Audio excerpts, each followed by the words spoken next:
Silakan kalau ada yang mau bertanya dulu ya, sambil saya buka presensinya hari ini. Silakan kalau ada yang ingin bertanya. Ada mic.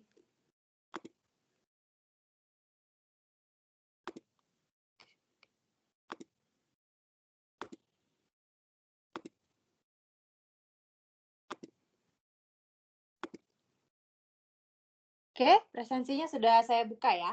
Sudah bisa diisi. Seperti biasa, saya aktifkan sampai jam 5. Nah, untuk minggu depan itu gantian ya yang ngomong ya.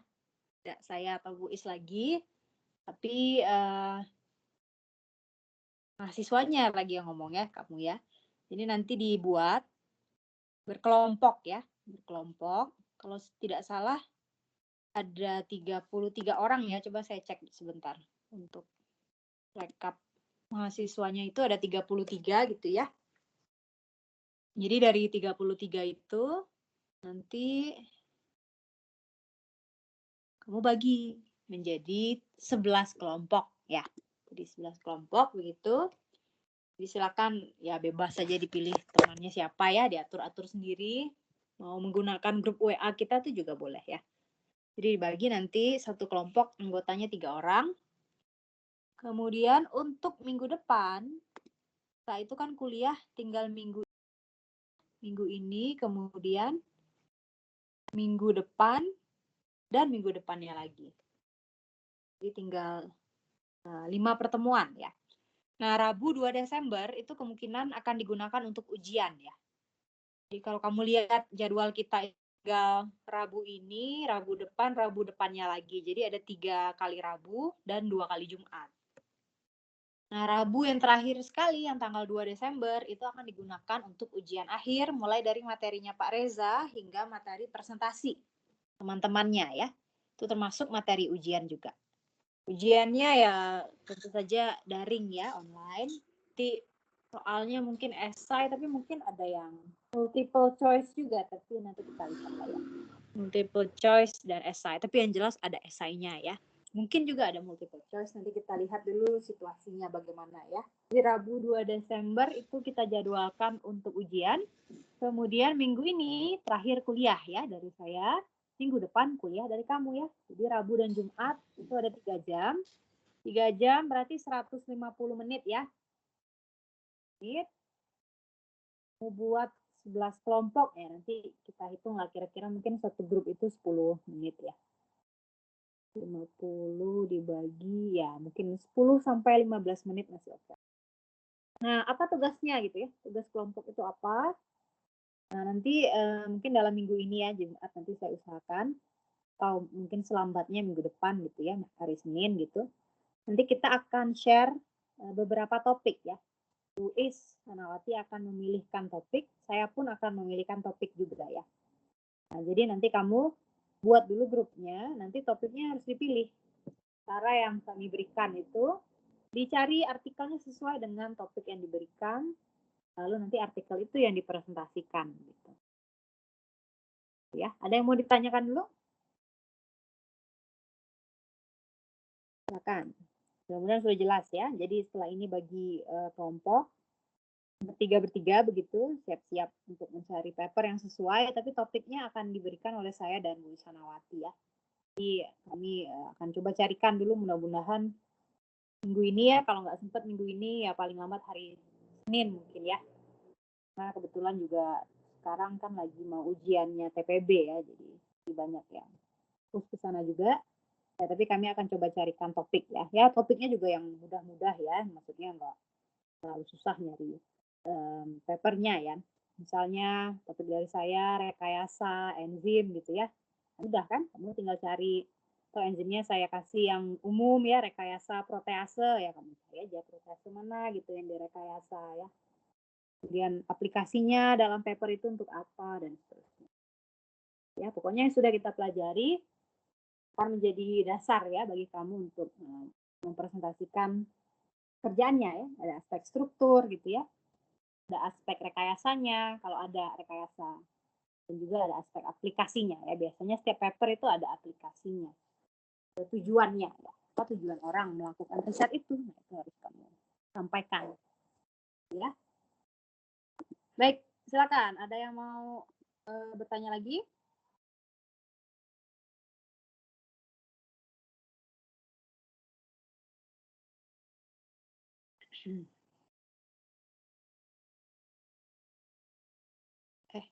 Sebentar. Oh, saya pikir ada yang nulis chat, ternyata recording. Ya. Oke, kalau tidak ada, mudah-mudahan sudah cukup jelas ya. Tugasnya apa? Ya, siap-siap saja bagi-bagi ya. Mau menggunakan grup WA itu untuk berkomunikasi juga boleh ya. Siapa dengan siapa gitu. Pokoknya bertiga-bertiga lah ya. Kemudian, kalau saya lihat ini kan pesertanya relatif homogen ya. 105 dan 106 ya, jadi nggak sampai lebih dari 2 NIM ya. Silakan nanti dibagi. Harapannya kan kamu kenal ya dengan teman yang penting gitu ya. Jadi nanti bisa dibagi-bagi untuk penugasannya ya. Tiga-tiganya harus kerja ya, jangan satu saja yang bekerja, nanti cuma satu orang yang mengerti ya. Tiganya harus bekerja dengan baik dalam tim, terus nanti dipresentasikan ya kurang lebih untuk 10 menitan ya. Nggak usah terlalu panjang juga ya. Baik, kalau begitu saya lanjutkan ya materinya. Jadi dalam minggu ini saya akan share, saya masih cerita tentang rekayasa ya. Kalau kita recap sedikit, dalam 2 minggu terakhir ya, saya sudah jelaskan prinsip rekayasa protein yang umum ya kan. Pertama sekali tentu kita berangkat dulu mengapa kita merekayasa protein ya. Setiap kita belajar itu apapun ilmunya ya. Apapun ilmunya, kita harus bertanya dulu ya, apa gunanya saya belajar ini. Karena kalau kita nggak tahu gunanya, biasanya nggak semangat belajarnya ya. Tapi kalau kita tahu, oh ini tuh gunanya untuk ini loh, gitu. Biasanya pembelajaran itu menjadi lebih bermakna ya. Makanya awal-awal saya terangkan dulu mengapa kita harus belajar rekayasa protein. Apa pentingnya gitu ya, rekayasa protein. Nah dari situ kamu sudah tahu ya, mudah-mudahan sekarang, bahwa rekayasa protein itu memungkinkan kita merekayasa fungsi. Bahkan sampai memenangkan Nobel ya. Tandanya kan fungsi luar biasa sekali gitu ya, fungsi baru yang dapat diperoleh dengan rekayasa protein. Kemudian saya sudah jelaskan prinsip umum rekayasa protein itu pendekatannya kita bisa kategorikan dua gitu ya. Itu rekayasa berbasis gen, level gen atau mutagenesis istilahnya ya, pembuatan-pembuatan. Dan yang satu lagi berbasis modifikasi-modifikasi kimia. Dan yang sering juga adalah gabungan ya. Gabungan, dimutasi juga, dimodifikasi kimia juga. Untuk mutagenesis saya sudah berikan contoh ya dari kerjaan pemenang Nobel tahun 2018 ya kan. Kalau kamu masih ingat namanya Frances Arnold ya, namanya itu papernya rasanya sudah saya upload juga ya di Teams. Sambil kita lihat ya. Share screen. Rasanya sudah saya upload beberapa ya. Materi kuliah saya itu ternyata kalau diekspor gambarnya hilang ya, sayang sih. Tapi nanti saya tetap upload. Tapi yang jelas nanti kamu kan punya video ya, videonya bisa disaksikan ulang. Saya upload ini ya, ada artikel-artikel ini Arnold ini ya. Kamu bisa lihat yang kemarin kita bahas itu yang JACS ini ya. JACS ya, Journal of the American Chemical Society. Nah, meskipun ini jurnal kimia ya, tapi kamu lihat nih pendekatannya kan sebetulnya studi enzim. Nah, kita sudah lihat bagaimana mutagenesis, tapi tidak mutagenesis yang sederhana ya. Di sini dia gunakan, kalau kamu masih ingat, pendekatan ini ya, random mutagenesis dan site saturation mutagenesis. Random ini menarik, karena random artinya kan sebetulnya tidak terkontrol ya. Mutasi dengan pendekatan error prone PCR yang gampang error, bukan mutasi secara random saja, dimanfaatkan error prone PCR gitu ya. Tapi juga di saat yang sama dilakukan mutasi site saturation, di mana sisi aktifnya dipilih ya, residu-residu pada sisi aktif itu dipilih, lalu dimutasi menjadi seluruh kemungkinan yang ada. Jadi katakan residu yang aktif itu di nomor 100, maka di nomor 100 itu nanti ada glisin, ada lisin, atau lagi leusin, ya pokoknya 20 itulah ya, 20 jenis itu nanti ada di sisi. Nah, dengan demikian ternyata melalui pembuatan ribuan library ya, tapi tentu saja dilakukan secara istilahnya ini ya, high throughput, dibantu dengan mesin, diotomatisasi istilahnya ya. Ya buktinya yang publish ini aja cuma 3 orang ya. Ini 1 orang ini mengerjakan manual, wah nggak kebayang juga ya. Tapi dia otomatisasi itu sangat membantu. Di situ dari ribuan library yang sudah diperoleh, dia dites. Kan dites bagaimana aktivitas katalitiknya. Ternyata betul ya, mutasi itu dapat meningkatkan aktivitas katalitik pada reaksi-reaksi yang sebelumnya itu aktivitasnya sangat rendah. Kamu ingat misalnya ada kurvanya ya. Nah, ini ya yang ini. Sudah lihat yang ini waktu itu. Kamu lihat, ya kan? Kita mulai dari P450 ini nenek moyangnya. Nama enzim asalnya itu sitokrom P450 carbon transferase ya. Cukup namanya. Disingkat P450. Awalnya dia dicoba dulu untuk mengkatalisis reaksi ini. Katakan ini namanya reaksi 1 ya. Reaksi 1 begitu. Awalnya P450 punya aktivitas tapi sangat kecil.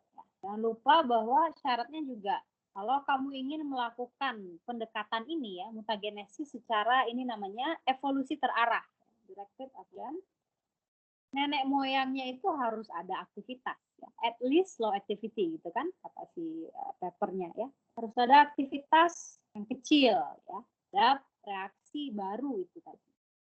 Kemudian ini dilakukan evolusi terarah, yaitu mutasi tadi ya, mutasi random plus mutasi site saturation di sisi spesifik. Di generasi pertamanya aktivitasnya akan meningkat. Sampai seterusnya generasi ke-5 atau 6 gitu ya, yang kita lihat kemarin, ternyata sudah meningkat hampir 2000 kali ya dari yang awal.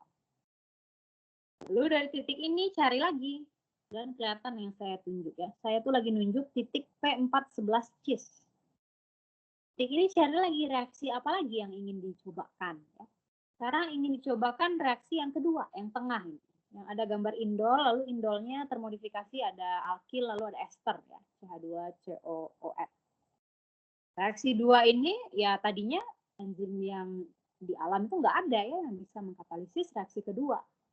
Bahkan P450 pun si nenek moyangnya yang nggak bisa juga mengkatalisis reaksi kedua. Sama sekali ya kayaknya.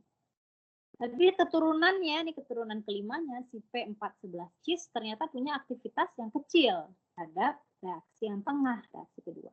Maka P411 cis adalah nenek moyang yang potensial. Kan? Lanjut saja ini. Dilewatkan ke skema atau cycle itu ya, siklus evolusi terarah. Di beberapa generasi akan diperoleh aktivitas yang sangat tinggi terhadap reaksi yang kedua. Lanjut lagi ke reaksi berikutnya dan seterusnya dan seterusnya. Bayangkan bahwa tadinya enzim itu tidak bisa mengkatalisis reaksi 1, 2, 3 ini secara efisien ya. Secara efisien hampir bisa dikatakan bahwa reaksi ini tuh tidak terbantu dengan enzim yang ada di alam ya. Jadi ternyata kalau enzim yang ada di alam itu dengan pendekatan evolusi arah, kita bisa dalam tanda kutip ya, ciptakan enzim baru, mutan-mutan baru yang kemudian sangat efisien dalam mengkatalisis reaksi-reaksi tersebut. Kemudian yang lebih hebatnya lagi, ya, bagian bawah ini ya, kiri bawah. Kalau kamu mau baca nanti ya, silahkan. Yang kiri bawah ini lebih hebat lagi. Tidak hanya dia bisa mengkatalisis secara signifikan dalam hal yield-nya ya, yield-nya, turnover number-nya itu kan naik. Tapi juga ternyata dia punya aspek selektivitas. Kan? Untuk reaksi A ini misalnya, kita punya suatu senyawa siklik mau direaksikan dengan suatu ini azo ya, biasanya NN ini. Senyawa azo ini nanti akan terjadi alkilasi di C2 atau di C3. Kalau kita gunakan P411HF, nah ini sebetulnya kan sudah mutan juga ya. Tapi kalau mutan ini saja masih ditemukan campuran ya. 24% nanti masuk ke C2. 26% masuk ke C3. Tapi kalau P411HF dimutasi lebih lanjut. Jadi anaknya lah ya, anak si P411HF-nya ada 2, ada yang merah dan ada yang biru. Yang merah itu bisa sampai 91% hanya memasukkan ke C3. Substitusi terjadi di C3. Sedangkan si biru 98% akan masuk ke C2. Ini hebat sekali ya. Tinggal maunya apa gitu ya. Orang sintetik ini maunya buat apa? Mau 4A yang dominan atau mau 4B. Dengan enzim yang nenek moyangnya sama, selektivitasnya bisa berkat adanya mutasi-mutasi di titik yang berbeda. Dan kalau kamu lihat ya, antara si merah dan si biru ini, mutasinya tuh cuma beda di satu titik. Yaitu di titik yang si merah ini 82, si biru ini 87 ya. Yang lainnya titiknya sama, M263 dan glisin 181. Metionin 263 sama-sama jadi T juga. Kan, treonin gitu ya. Tapi kalau si merah, glisin 181 jadi asam E ya kan, asam glutamat. Kalau si biru G181 jadi K, jadi lisin. Kamu ingat kalau asam itu kan dia bermuatan negatif ya, CO minus. Sedangkan kalau lisin ini basa sebetulnya. Dia basa, kemudian dia bermuatan positif. Jadi kalau muatannya beda seperti itu, ternyata ada efek selektivitas ya. Sehingga yang merah nanti dapat 91% memasukkan atau mensubstitusikan ini di C3. Sedangkan yang biru 98%, lebih tinggi lagi ya. Dia bisa sangat selektif masukkan ke C2 saja. Nah, ini tadinya reaksi ini tidak dikatalisis oleh enzim apapun di alam. Tapi dengan adanya pendekatan evolusi terarah ini, tidak hanya dia bisa mengkatalisis ya, nggak cuma bisa, tapi juga bisa mengatur aspek selektivitasnya. Mau dimasukkan ke sisi yang mana, itu kemudian dapat diatur. Kan? Oke, itu kemarin cerita tentang pendekatan rekayasa secara genetika. Ya. Sama di sini contohnya sebuah enzim, ya, yaitu suatu sitokrom judulnya nih ya, sitokrom P450 carbon transferase. Nah, kemudian saya juga sudah bahas kemarin beberapa paper lagi ya, tapi kayaknya belum saya upload ya. Itu paper yang menunjukkan modifikasi secara kimia. Ya. Caranya, kita lihat sebentar sebelum kita klik.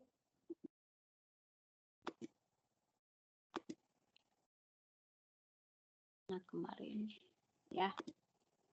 Kita juga sudah lakukan. Ini nanti saya upload juga, cuma gambarnya ini akan hilang ya, jadi terpaksa kamu lihat di paper aslinya.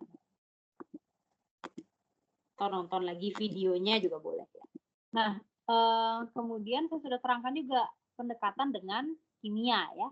Pendekatan dengan kimia sengaja saya ambil contoh yang bisa saya jelaskan ya, yaitu pekerjaan dari Profesor Fahrenheit ya, dan yang memenangkan Nobel di bidang kimia tahun 2016. Sebetulnya dia tidak biologis ya, tidak biokemis atau tidak biologis seperti itu. Beliau ini kemis ya, sama mungkin organik kemis. Ya. Tapi ada bagian dari grupnya itu yang juga bekerja dengan protein ya. Kalau kamu masih ingat kemarin contohnya ini, satu paper dari Profesor Fahrenheit ini adalah digunakan protein channel itu terowongan ya dalam membran sel begitu, yang kemudian tadinya dia tidak bisa dikontrol nih, buka tutupnya ya mungkin dia buka aja terus gitu ya, ataupun kalau ada pengontrolan buka tutup itu sesuatu yang tidak bisa kita intervensi ya dari sononya. Tapi dengan paper ini dipublish di Science ya 2005, sudah cukup lama juga berarti ya. Di sini ternyata protein channel tersebut kemudian dapat dimodifikasi menjadi sesuatu yang light actuated, ya, dia dapat dikontrol oleh cahaya. Ya. Ini adalah rekayasa protein juga dengan pendekatan mutagenesis digabung dengan sintetik. Kalau kamu masih ingat ya, kemarin sudah saya terangkan, ini saya review. Apa yang dilakukan? Kalau kita lihat protein channel itu, dia akan nembus membran ya, tapi tampak atasnya akan berbentuk seperti suatu segi lima begini. Nah, masing-masingnya di pojok segi lima itu diganti dengan cysteine. Ya. Kenapa cysteine?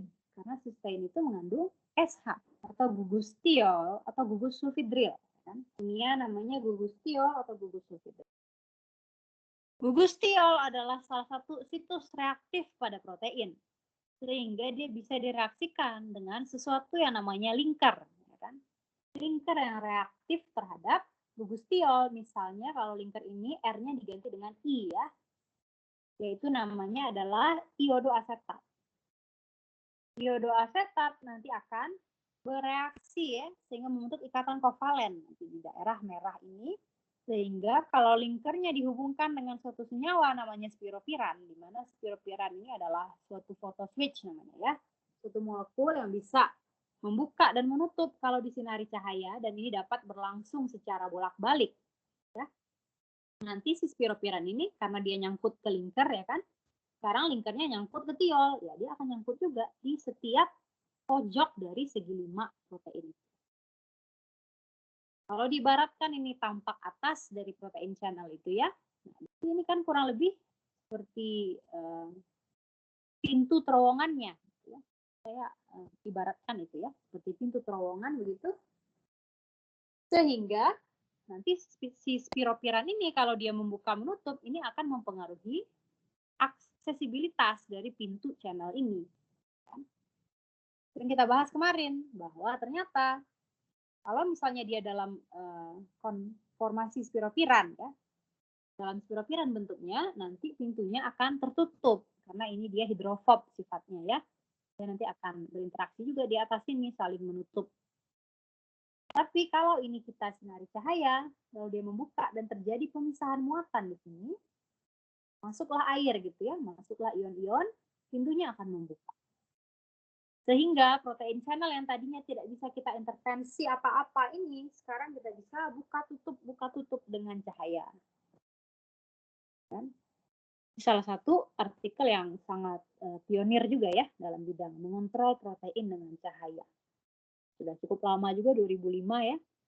Salah satu studi yang pertamanya lah ya. Kalau nggak pertama dia nggak mungkin publish di Science ya. Science ini mungkin kamu ya juga sudah tahu ya, karena kebanyakan kan sudah tahun akhir juga ya. Per Science ini salah satu paper bidang kita itu, Science ini salah satu yang paling tinggi. Selain juga mungkin Nature ya, Nature dan Science. Nah, ini pendekatannya adalah gabungan, kan? Dimutasi dulu pintunya dengan cysteine, lalu cysteinnya direaksikan dengan iodoasetat yang dihubungkan secara kovalen dengan si photoswitch. Kan? Nah, itu sudah kita bahas, lalu saya sudah bahas juga situs-situs apa kira-kira yang bisa kita modifikasi ya. Apa kira-kira gitu ya. Nanti hari ini saya akan perlihatkan contohnya, terutama sekali di bagian amin ya. Amina ini nanti akan ada contohnya yang dimodifikasi. Lalu modifikasi kimia biasanya kita lakukan tidak terarah, random saja ya, mau dialisin ya, misalnya di sini tuh K ya.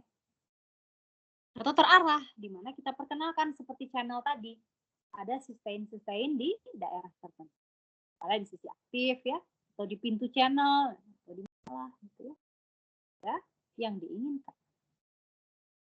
Lalu kalau pendekatan kimia ya kita perlu zat kimia ya, perlu namanya linker begitu. Nanti linker ini digunakan untuk menyambungkan, ada yang bifungsi, ada yang monofungsi ya. Bagaimana cara kita memilih linker? Sudah saya terangkan juga ya. Heterofungsi, ada homobifungsi. Heterobifungsi dan homobifungsi. Nah, sekarang kita lihat ya penggunaannya. Tapi saya akan berikan pengantarnya dulu ya. Ini sekali lagi gambarnya ini hilang kayaknya waktu saya ekspor ya. Saya juga nggak tahu gimana dia hilang ya. Jadi kamu bisa lihat di videonya lagi saja mungkin ya, atau di papernya. Ibu maaf. Ya, share silakan. screen-nya keputus. Oh, share screen-nya keputus. Iya, Bu. Ya, saya coba cek kembali.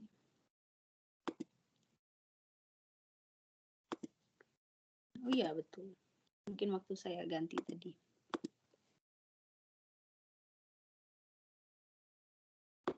Sudah? Ini tadi ya. Sudah lihat sekarang layarnya ya?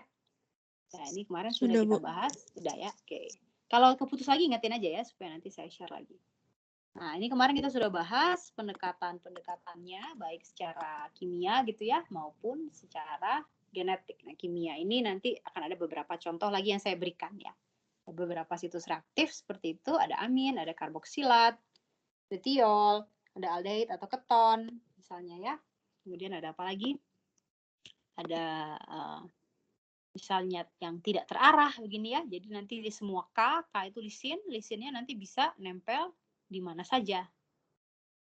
Atau bisa juga yang terarah ya. Kalau kita ingin gabungkan dengan pendekatan mutagenesis, kita perkenalkan dulu misalnya C, cysteine, ini favorit ya. Cysteine-nya diletakkan misalnya di sisi aktif atau di pintu channel gitu ya, dan seterusnya itu bisa dilakukan. Kemudian kalau kita berbicara reaksi kimia, tentu kita butuh zat kimia ya kan. Kita butuh yang namanya linker untuk menghubungkan atau untuk bereaksi dengan situs-situs reaktif pada protein. Saya sudah terangkan juga bagaimana kita dapat memilih linker ya, aspek apa saja yang perlu kita pertimbangkan kalau misalkan kita ingin suatu linker itu digunakan dalam studi kita. Lalu juga ada yang heterobifungsi seperti ini, ada yang homobifungsi seperti ini. Kita tergantung apa yang kita ingin modifikasi ya. Tentunya kita harus sesuaikan dengan yang kita butuhkan. Itu ya. Baik. Ada yang mau ditanyakan dulu?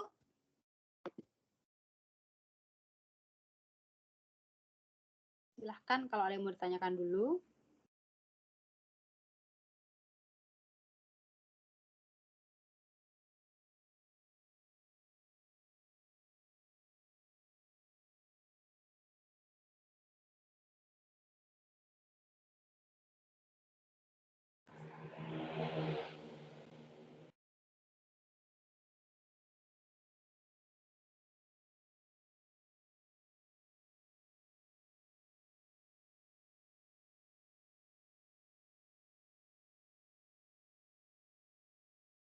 Kalau nggak ada, kita lanjutkan ya. Baik, saya hari ini akan bahas mengenai aplikasi ya, sebenarnya lebih ke aplikasi. Ini play bukan? Oh ya, play ya. Rekayasa protein dalam bionanoteknologi. Bionanotek ini bidang yang cukup baru juga ya. Jadi bionanotek seperti namanya gabungan antara bio ya, biologi. Ups, saya pikir ini jadi. Bentar. Saya tadinya mau pointer ya.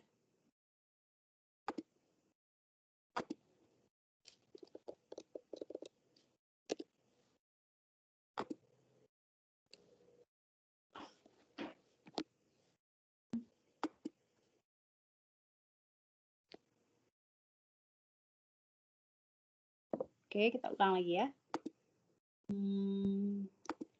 Ya, jadi bionanoteknologi, mudah-mudahan pointernya kelihatan ya. Bionanoteknologi ini adalah salah satu bidang yang cukup berkembang juga saat ini. Ya, baru berkembang juga, dia gabungan antara bionanotek, yaitu bio dan nano ya. Kalau biotek mungkin kamu sudah sering dengar ya. Bioteknologi sudah sering dengar, yaitu sesuatu yang berkaitan dengan rekayasa-rekayasa biologis ya. Apakah di level molekuler ataukah dia misalnya di level lebih makroskopik ya. Biotek itu kan bisa juga untuk skala makroskopik, misalnya di tumbuhan gitu ya. Nah, kalau nanotek biasanya itu berbasis teknologi-teknologi yang berkaitan dengan material-material yang berukuran nano.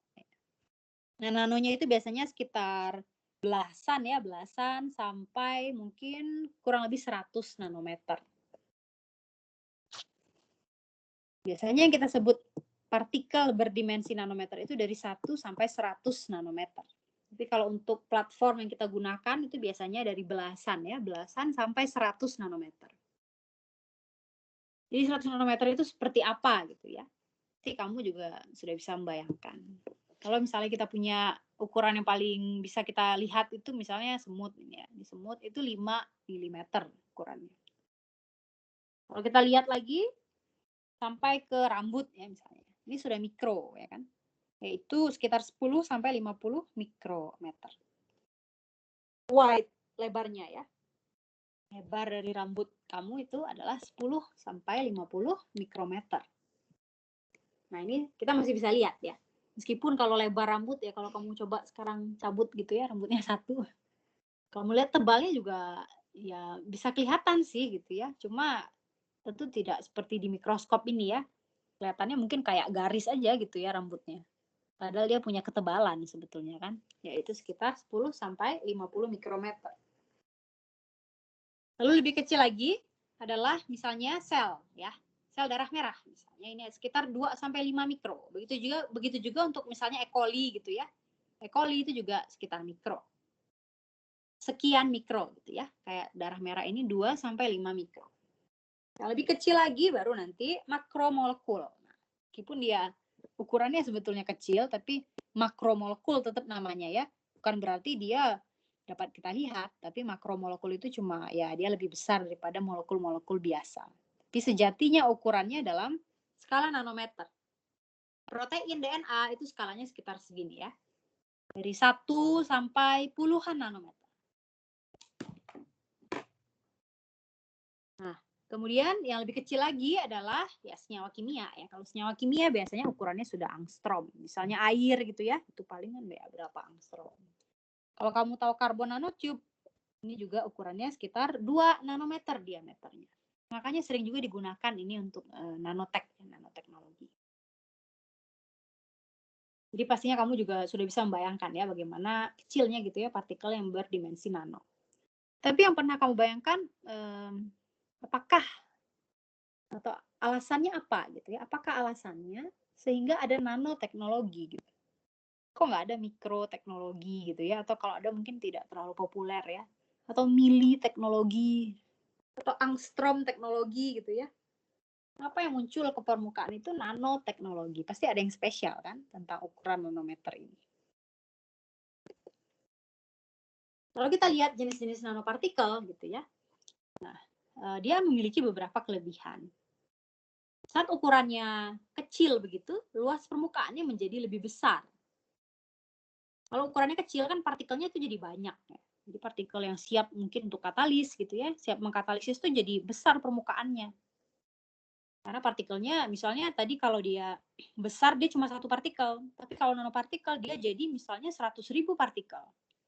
Ya kan permukaan totalnya menjadi lebih banyak ya, daerah yang dapat diakses itu menjadi lebih besar.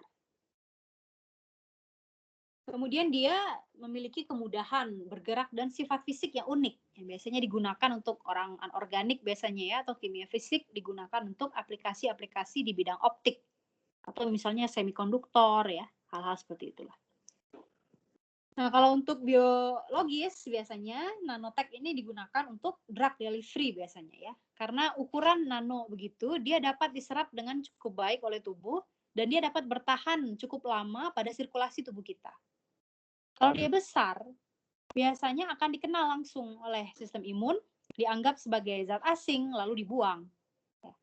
Tapi kalau ukurannya sekitaran puluhan sampai 100-an nano begitu, dia biasanya dapat diterima oleh tubuh. Tidak akan langsung dibuang, dia akan dapat muter-muter dulu di tubuh. Sirkulasinya lebih baik sehingga dia cocok drug delivery. Nah, untuk nanopartikel ada banyak jenisnya ya. Bergantung pada ukuran, ada yang sekitaran sekian nano, ada yang belasan nano, ada yang puluhan nano, kemudian ratusan dan seterusnya. Dari jenis material ada yang berbasis karbon, misalnya karbon nanotube atau dendrimer ini berbasis karbon biasanya. Kemudian ada yang berbasis misalnya yang kita kenal ya protein yang akan kita bahas hari ini. Selain itu juga logam juga bisa, polimer dan yang lain-lain ya. Bentuknya bisa macam-macam. Bisa seperti bola begini, bisa seperti kubus, seperti rod atau batang, seperti plate gitu ya. Bentang ya, bisa diatur sebenarnya bentuknya. Kemudian permukaannya yang tadi banyak itu, karena partikelnya kan jadi banyak sekarang ya. Partikel yang banyak itu secara molekular kita dapat lakukan surface modification, modifikasi pada permukaan. Ya, kamu lihat sekarang di sini ketemu lagi ya situs-situs reaktif seperti sulfidril SH atau tiol ya. Kemudian amin NH2 dan karboksilat min strip COH ya. CO minus ya, karboksilat. CO minus di sini COH tapi biasanya ya kalau pH netral begitu dia sudah kehilangan protonnya ya, sudah jadi COO minus. Nah, COO minus ini salah satu yang kemudian merupakan situs reaktif kan. Tanya surface functional group, ada 3 ini. Ya, tentu kamu sekarang langsung terpikir ya, wah protein saya bisa juga ini. Kan punya juga sistein gitu, amin, karboksilat, COO minus. Kita punya juga di protein. Ya. Nah, jadi itu yang kita bahas hari ini tentang nanopartikel, tapi tentu saja yang berbasis ini ya, tepatnya yang berbasis protein begini yang akan kita fokuskan. Yang lainnya mungkin kamu sudah belajar juga ya di misalnya mata kuliah yang lain. Oke. Nah, sekarang bagaimana cara kita membuat nanopartikel? Ada sebetulnya dua pendekatan ya untuk membuat material nano. Jadi target kita itu yang di tengah ini ya, yang di tengah yang saya kotakin warna merah ini. Itu targetnya. Pendekatan untuk membuat nanopartikel itu bisa dimulai dari apakah yang besar mau dikecilkan atau yang kecil mau digabungkan sehingga ukurannya menjadi nano. Misalnya sesuatu yang ukurannya mikro ya. Ukurannya mikro lalu dipotong-potong atau dilakukan pendekatan mekanik misalnya ya. Potong begitu, jadilah dia ukuran nano, jadilah nanopartikel. Pendekatan dari atas ke bawah ini namanya pendekatan top down approach. Misalnya dengan mechanical milling, penggilingan ya, etching, laser ablation, sputtering dan seterusnya. Ini banyak digunakan untuk bidang anorganik terutama ya. Untuk anorganik dapat digunakan pendekatan top down di mana partikel-partikel yang besar kemudian dipotong-potong atau dilakukan suatu gitu ya, sehingga nanti dia jadi kecil-kecil dari mikro menjadi nano misalnya. Nah, kemudian proses yang lain adalah kebalikan. Dimulai dulu dari sesuatu yang ukurannya kecil. Dari yang kecil ini lalu dia dibiarkan bergabung ya. Misalnya tadinya dia molekul atau atom. Ukurannya kan angstrom ya. Kalau molekul atau atom itu ukurannya biasanya angstrom. Jadi sangat kecil begini angstrom. Dan molekul yang berukuran angstrom ini nanti bisa digabungkan ya. Ditumbuhkan, growth gitu ya. Sehingga nanti dia dapat bergabung. Terbentuklah sekarang molekul yang berukuran lebih besar, yaitu berukuran nano. Nah, ini kebalikan. Kalau tadi namanya top down, dari besar jadi kecil. Kalau ini namanya bottom up ya. Dari sesuatu yang kecil menjadi sesuatu yang besar. Ini juga umum digunakan untuk pendekatan anorganik, fisik, dan seterusnya juga banyak ya. Tapi tentunya hari ini kita akan belajar aspek proteinnya. Sampai sini ada yang mau ditanyakan dulu?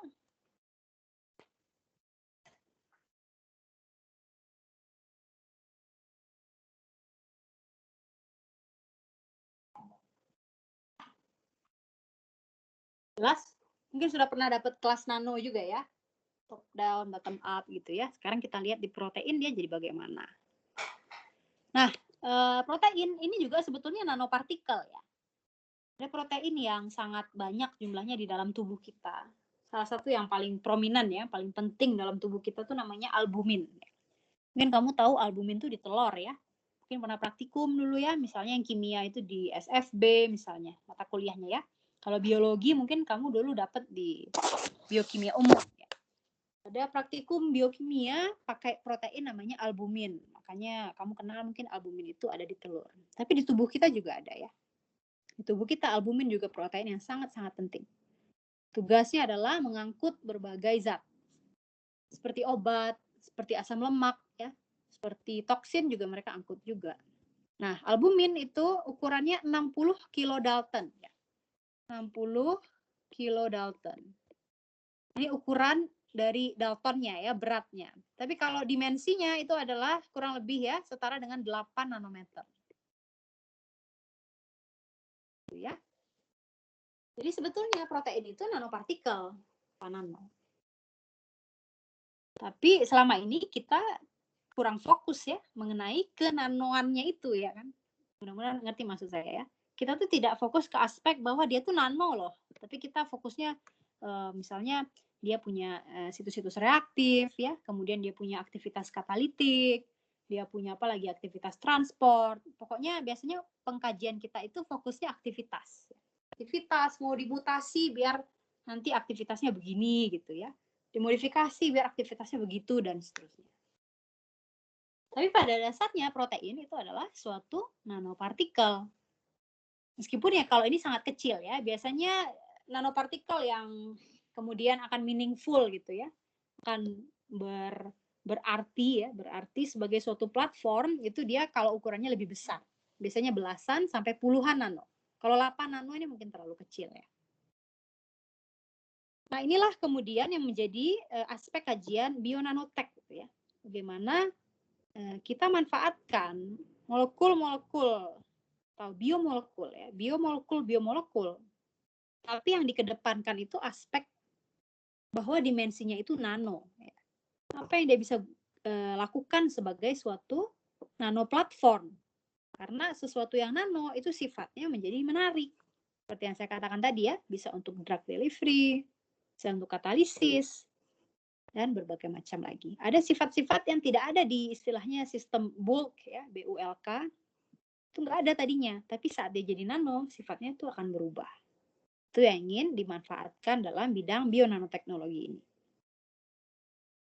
Nah, untuk protein sebagai nanopartikel, biasanya pendekatannya adalah pendekatan bottom up ya. Kan tidak ada protein yang ukurannya besar ya, bisa jadi mungkin seperti rambut kamu gitu ya.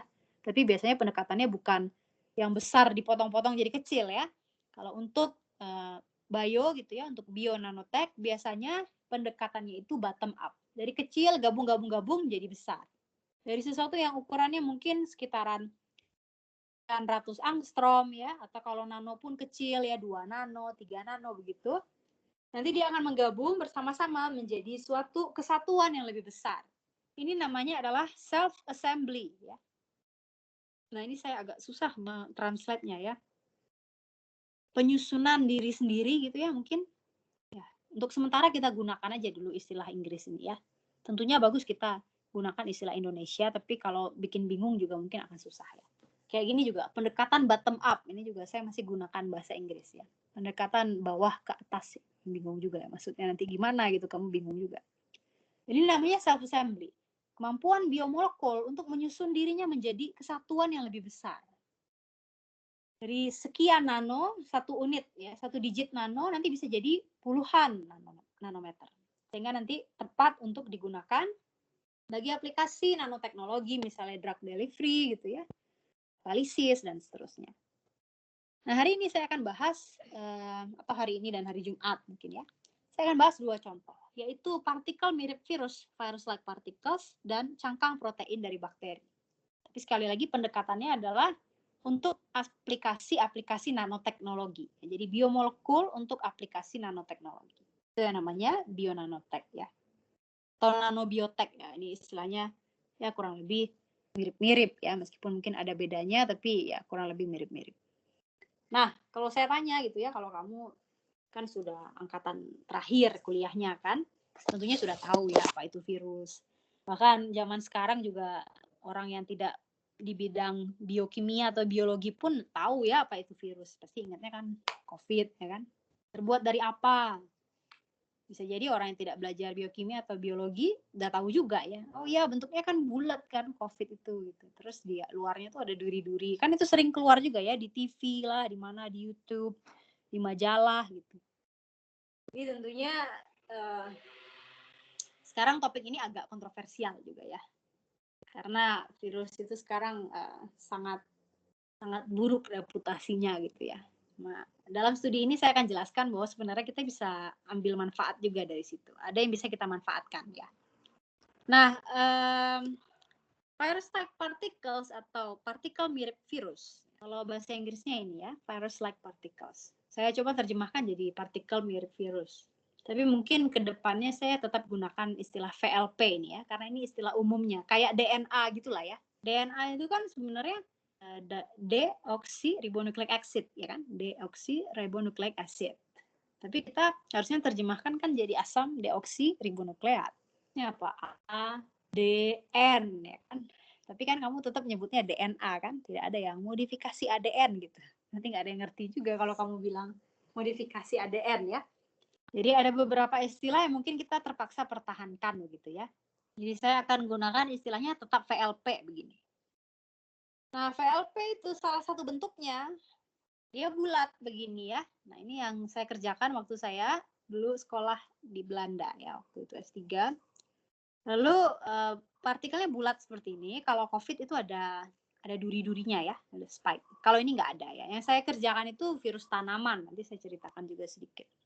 Virus tanaman, jadi dia tidak ada durinya juga.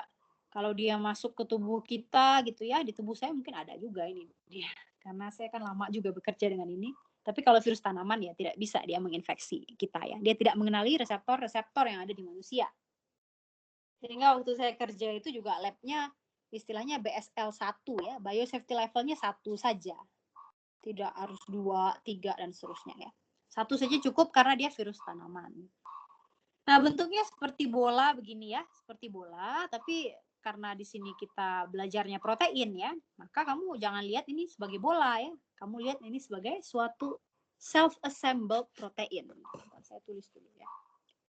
Self-assembled protein.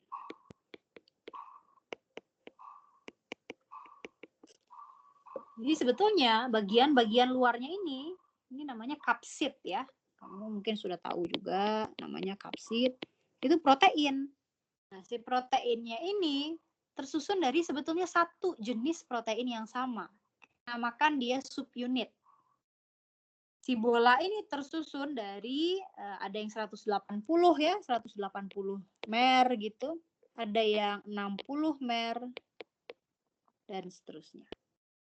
Jadi sebenarnya ini suatu polimer saja. Kalau kamu kenal protein itu mungkin sudah ditunjukkan juga oleh Bu Isanawati ya, ada dimer, ada trimer, pentamer, heksamer dan seterusnya. Ini 180 mer atau 60 mer juga ada. Tapi dia sebenarnya protein yang sama saja. Cuma dia menyusun dirinya yang tadi namanya self assembly ini jadilah dia bola begini. Nah, saat dia jadi bola begini ukurannya menjadi signifikan ya. Kalau 8 nano seperti albumin itu terlalu mini ya, untuk aplikasi nanotech mungkin agak terlalu mini. Kalau ini dia sudah mulai ukurannya kurang lebih hampir 20 nano bahkan 30 nano. Nah, ini mulai meaningful ini untuk aspek nanotech. Mulai berarti ya untuk aspek nanotech. Bisa digunakan untuk drug delivery misalnya ya. Terutama sekali kalau bio-bio begini biasanya orang maunya ke arah katalisis atau biologis ya untuk membawa obat, karena kalau ini kan kita bisa katakan dia sistem yang kompatibel dengan tubuh karena dia kan berbasis protein, bisa dipotong oleh protease gitu ya dan seterusnya. Nah, jadi sekarang kita lihatlah protein ini sebagai partikel ya, tidak lagi sebagai sesuatu yang diekspresikan oleh gen ya. Sekarang kita lihat protein ini sebagai partikel. Partikelnya bentuknya bola begini, dia self assemble. Nah, kita bisa lakukan beberapa modifikasi ya. Kita bisa modifikasi bagian luar, bagian eksterior dengan macam-macam. Misalnya kita letakkan di sini suatu peptida tertentu misalnya. Di mana peptida ini misalnya nanti akan dapat bereaksi dengan reseptor-reseptor atau berinteraksi ya. Mohon maaf, bukan bereaksi, lebih ke berinteraksi dengan reseptor-reseptor yang ada di sel kanker misalnya. Nah, inilah biasanya digunakan untuk pendekatan targeted delivery. Targeted itu artinya spesifik ke sel tertentu saja. Biasanya di luarnya ini dipasangkan sesuatu yang nanti dapat secara spesifik nyangkut di sel tujuan. Ada beberapa reseptor yang umum di sel kanker tapi tidak umum di sel sehat ya. Karena sel kanker dan sel sehat itu metabolismenya kan berbeda. Bagian luarnya itu ada perbedaan juga. Kalau kita bisa mencari peptida misalnya yang umum itu istilahnya RGD ya, RGD peptide. Ini sering orang gunakan ya.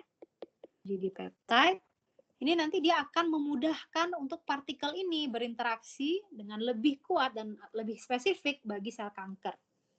Sehingga kalau ini kita letakkan nanti di luar protein kita begini, maka di nanopartikel tadi, partikel mirip virus kita ini atau VLP kita ini nanti akan dapat mengantarkan entah apa yang ada di dalamnya gitu ya, tertarget pada sel kanker saja. Kemudian kita bisa juga lakukan modifikasi terhadap bagian dalamnya atau bagian interior. Kalau bagian interior biasanya pendekatannya di dalamnya kita harus masukkan katalis misalnya ya, atau obat juga bisa. Kalau obat biasanya namanya drug delivery atau nanocarrier biasa istilahnya ya. Kalau untuk reaksi-reaksi bisa untuk nanoreaktor misalnya, reaktor tapi ukurannya nano gitu ya. Kemudian yang lain juga kita bisa buat namanya assembly yang chimerik ya, chimera. Chimera itu artinya dia tersusun dari beberapa subunit yang bermacam ragam. Untuk apa ini? Ya mungkin untuk men-trigger sistem imun gitu ya. Nah kalau vaksin, cerita vaksin sedikit dulu ya. Vaksin sekarang kan sedang hot ya. Setiap saat kemudian TV katanya siap disuntikan gitu ya. Kapan? Tahun depan misalnya ya. Juni 2021 vaksin siap menyebar. Ya, kita tentu harus dites dulu ya. Sebelum kita divaksin ya kita juga harus tahu keamanannya juga. Nah VLP ini bisa juga digunakan untuk vaksin. Sesuatu yang materi genetiknya dihilangkan begini, tinggal bolanya saja itu juga bisa digunakan untuk memicu ya, men-trigger, memicu respons imun. Jadi vaksin itu kan sebenarnya supaya dia dapat memicu respons imun ya. Kalau yang kamu dengar Sinovac ya, Sinovac saya nggak tahu juga bacanya gimana ya. Mungkin Sinovac atau Sinovac ya. Yang dari Cina itu dia virus utuh tapi ya, virus utuh dilemahkan dengan treatment kimia, misalnya ditambahkan suatu zat gitu. Kalau nggak salah formaldehid ya, atau nggak tahu ya. Coba dicek lagi, mungkin saya salah. Pokoknya ditambahkan suatu zat kimia atau beberapa zat kimia, lalu virusnya menjadi lemah. Nah, itulah yang Sinovac. Nah, ada juga yang kemudian menggunakan, tapi bukan untuk COVID ya. Vaksin yang lain itu ya vaksin kapsid kosong begini. Biasanya virus itu kan di dalamnya ada materi genetik ya. Saya gambarkan di sini misalnya DNA gitu ya. Nah, dalamnya kan ada DNA. Yang membuat virus itu infectious, lalu dia masuk ke dalam tubuh, lalu dia membajak kan. Dia kan hijacker ya, pembajak. Membajak sistem transkripsi dan translasi tubuh kita, itu kan gara-gara adanya materi genetiknya. Kalau di sini saya gambarkan DNA, kalau di COVID itu kan RNA ya. RNA, lalu nanti dia sistem tersebut akan membajak sistem kita sehingga nanti dia akan mengekspresikan DNA atau RNA itu sehingga nanti dapat bereplikasi virusnya di dalam sel manusia. Tapi kalau materi genetik ini bisa dihilangkan, dikeluarkan gitu ya, nanti dia tidak lagi memiliki kemampuan untuk memperbanyak diri atau bereplikasi. Tapi meskipun dia tidak punya sumber masalahnya ya, yaitu biang keroknya kan si DNA ini atau RNA. Tapi dia masih punya bagian-bagian protein yang lain, di mana mungkin bagian protein yang lain ini ya yang akan dapat men-trigger atau memicu respons dari imun kita. Makanya tetap bisa juga digunakan sebagai vaksin. Kapsid kosong begini. Tapi kalau yang baru-baru ini juga ya, kalau untuk COVID itu saya belum pernah dengar juga kapsid ya. Biasanya antara yang Sinovac itu memang dilemahkan virusnya seperti itu. Ada juga yang bagian protein tertentu saja. Misalnya si durinya itu aja ya, spike proteinnya saja. Itu dikembangkan di Eijkman misalnya ya. Yang mau jadi vaksin merah putih itu spike proteinnya saja. Atau yang lebih sering lagi kita dengar mungkin yang dari US ya, yang Pfizer atau enggak yang Moderna yang dari Oxford itu berbasis mRNA vaksinnya. Jadi tidak bentuk seperti ini ya, hanya materi genetiknya saja justru yang dimasukkan ke dalam manusia. Materi genetik tertentu ya tentu saja. Oke, ada yang mau ditanyakan dulu? Jadi kita sekarang lihat ini sebagai suatu nanopartikel ya, di mana nanopartikel ini dapat kita modifikasi misalnya bagian luarnya, bagian dalamnya, atau malah si building block-nya ya. Penyusunnya yang kita dapat tukar untuk misalnya merespon sistem tertentu di dalam tubuh manusia atau juga di luar tubuh manusia juga bisa untuk dimanfaatkan. Yang mau ditanyakan dulu?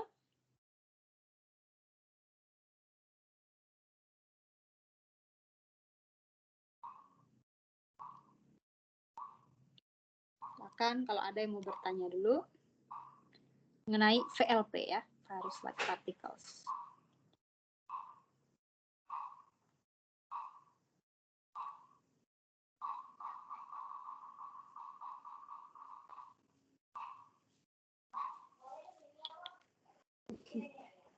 Kalau nggak ada, kita lanjutkan ya.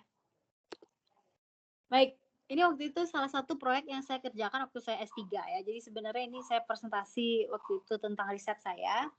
Tapi saya ingin presentasikan juga di sini untuk memperlihatkan kira-kira aplikasi apa saja yang mungkin ya dari satu virus ya begini bentuknya.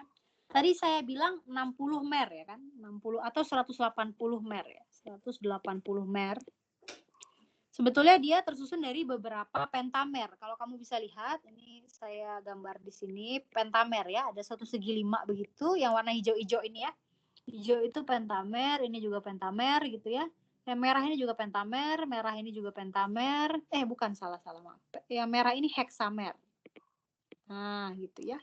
Jadi dia gabungan antara pentamer dengan heksamer, lalu bareng-bareng nanti dia menjadi 180 mer. Apa saja yang bisa kita lakukan? Ya. Waktu itu yang saya kerjakan adalah saya yang ini ya, tentu saja. Meskipun kita mungkin nggak pernah ketemu ya. Saya yang kiri atas ini.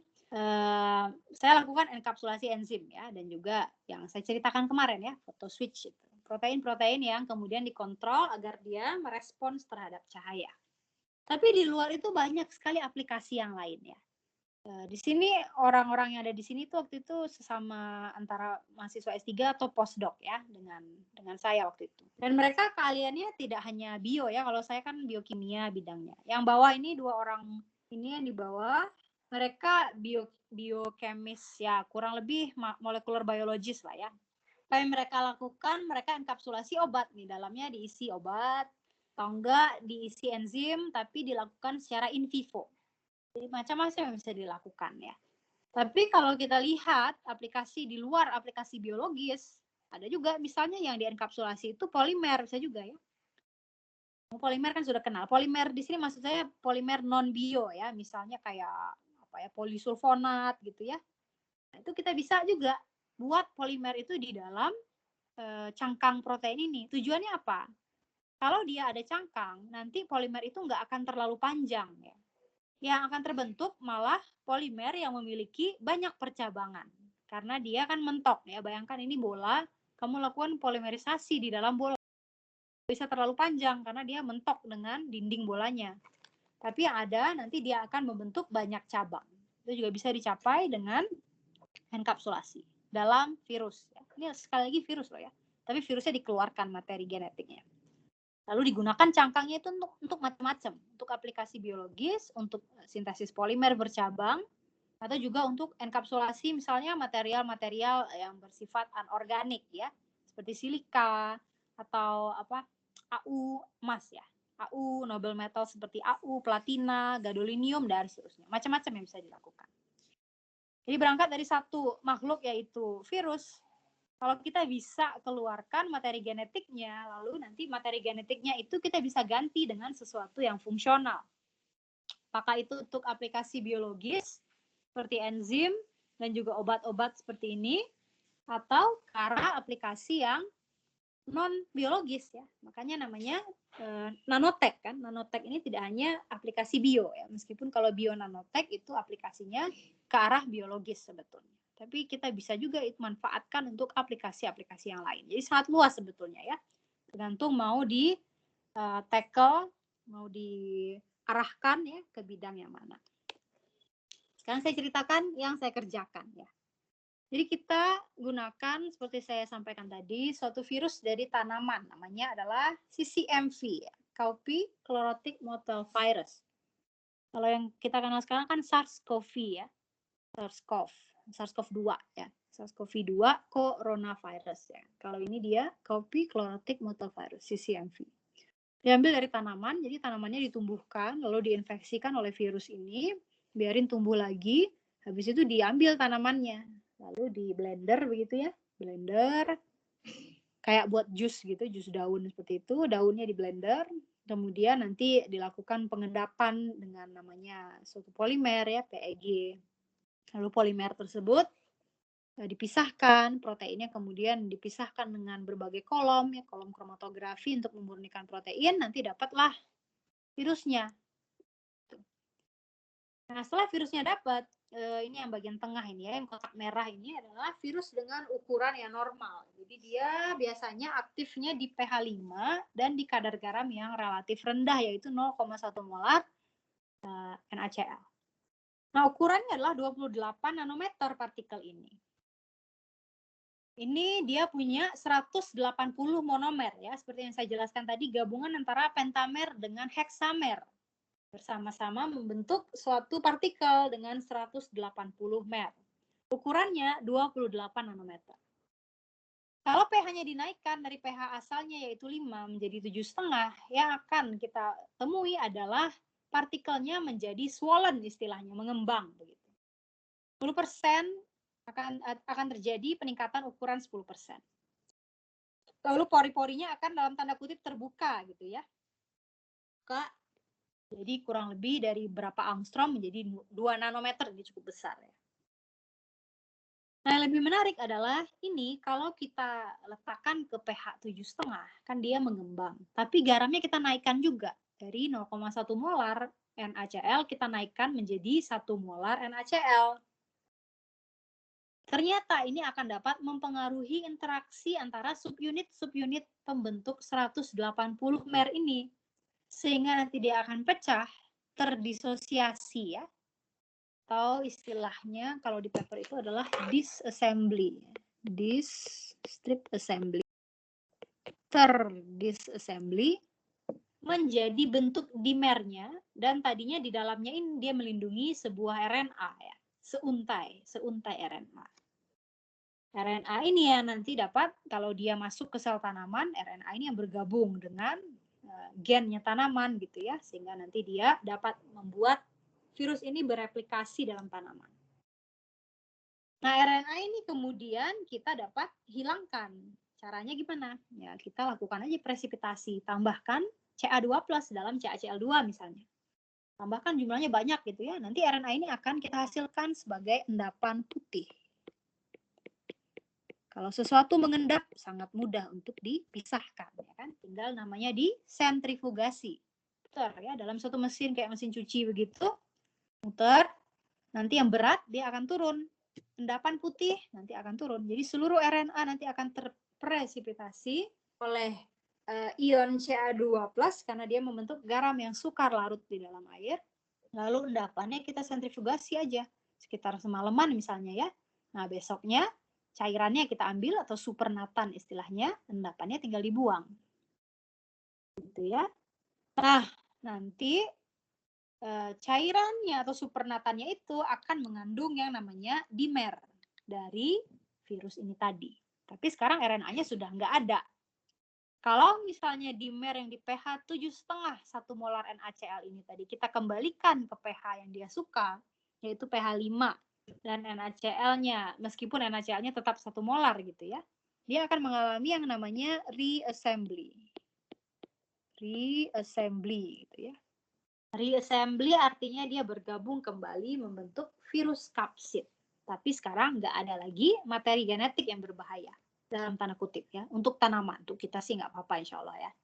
Materi genetiknya sudah hilang. Tinggallah dia kapsid kosong. Nah ini yang tadi saya ceritakan ya. Mau dalamnya isi sekarang polimer. Mau diisi obat. Mau diisi logam seperti nano emas. Dan seterusnya. Banyak sekali aplikasi yang dapat dilakukan. Nah, sekarang apa yang saya kerjakan ya? Nanti kita akan lihat juga aspek-aspek rekayasa protein di sini. Yang saya kerjakan adalah saya enkapsulasi enzim di dalam virus ini. Bayangkan ini tadinya virus tanaman ya. Dalamnya hanya ada seuntai RNA si virus tersebut yang nanti dapat menginfeksi tanaman. Saya ingin buat nanoreaktor. Saya ingin dalamnya ini diisi dengan enzim sekarang. Agar sekarang kita punya suatu enzim yang berada dalam suatu cangkang berukuran nano. Nah, kita buat sekarang virus-like particles tapi yang lebih kecil ya. Yang lebih kecil ukurannya 19 sampai 22 nanometer. Tadi dia 180 mer, sekarang dia 60 mer. Nah, ternyata ini bisa dilakukan di pH 7,5 ya. pH 7,5. Tetap bisa dilakukan di pH 7,5, tapi pendekatannya begini. Kalau yang tadi yang saya ceritakan itu dia harus dikembalikan ke pH 5 ya. Kalau di pH 5 nanti dia bisa nutup sendiri karena dia suka berassembly di pH 5. Stabil ya, interaksinya itu stabil di pH 5. Ya, tentunya ada faktor interaksi hidrofob misalnya ya, atau ada interaksi elektrostatik dan seterusnya. Tapi kalau di pH 7,5 sebenarnya dia tidak bisa membentuk partikel seperti ini. Tapi kalau kita perkenalkan sesuatu yang bermuatan negatif, jadi yang kamu lihat di sebelah kiri yang warna abu-abu itu subunitnya ya. Ini subunit. Nah ini sesuatu yang negatif. Kalau kita punya sesuatu yang negatif ini nanti akan mengelabui si virus ini. Dia nanti mikir, oh ini RNA ya kan. RNA, sehingga nanti ada interaksi elektrostatik antara RNA ini dengan namanya residu-residu arginin ya. Arginin itu bermuatan positif, itu ada di bagian dalam dari virus ini ya. Jadi yang merah-merah inilah, ini kurang lebih kayak arginin gitu ya. Namanya arginin arm, lengan arginin. Jadi argininnya ada beberapa. Arginin itu R ya. Dia bermuatan positif. Dia saudaraan lah dengan lisin ya. Agak-agak mirip tapi tidak sama ya. Ada gugus yang berbeda di pojoknya tapi satu tipe lah, sama-sama bermuatan positif, ada nitrogen-nitrogennya gitu ya. Kalau dengan arginin itu dia bermuatan positif. Kalau ketemu dengan yang negatif, virus ini ternyata tertipu ya. Dia akan bentuk lagi nih bola virus ini. Karena dia merasa sekarang dia punya istilahnya kargo ya. Muatan yang di dalam ini biasanya kita namakan kargo ya, kayak barang gitulah ya, barang lagi diantar, kargo. Nah, kira-kira apa yang bisa jadi muatan negatif ya kan? Ya tentunya kalau kita orang bio, kita akan pikir ya masukkan lagi aja RNA yang lain gitu kan, atau dalam hal ini saya masukkan single stranded DNA ya, sDNA. DNA ini kan ya, muatannya pasti negatif juga karena dia sama-sama rantai fosfat itu kan ya. Bayangkan struktur DNA kan ada rantai fosfatnya bermuatan negatif. Kalau orang biologi, orang bukan biologi mikirnya beda lagi ya. Orang polimer dia mikir masukkan polisulfonat misalnya, itu bermuatan negatif dari si sulfonatnya itu. Ya boleh saja, bisa juga ya. Apalagi orang anor ya, soalnya mikir masukkan saja suatu logam yang di luarnya dimodifikasi dengan ligan negatif dan seterusnya. Ya bisa. Ya, bisa saja, semuanya bisa dilakukan ya. Nah, kemudian di sini saya masukkan namanya single stranded DNA. DNA yang single stranded artinya dia satu untai ya. Biasanya DNA itu kamu tahu double helix kan. Tapi bisa juga kita order DNA yang single stranded seperti ini. Bisa disintesis ya, dipesan gitu. Jadi dia punya beginilah kira-kira ya, pasangan. Dia tidak punya pasangan nukleotida, tapi dia cuma punya urutan nukleotida tertentu. Single stranded seperti ini. Nah, sengaja kita pilih single strand DNA-nya ini, sDNA-nya itu adalah SS ya, maaf. Biasanya singkatannya adalah ssDNA ya, single stranded DNA. Kalau yang double helix biasanya singkatannya adalah DS ya, double stranded atau DH, double helix. Kalau ini singkatannya adalah single stranded DNA. Nah, kita sengaja pilih single stranded DNA yang ukurannya itu sedemikian rupa dan urutannya juga sedemikian rupa, di mana nanti urutan tersebut akan dapat berinteraksi dengan suatu senyawa yang namanya hemin ya. Saya kasih panah di sini. Oops. Apakah share screen-nya hilang? Saya coba share lagi ya.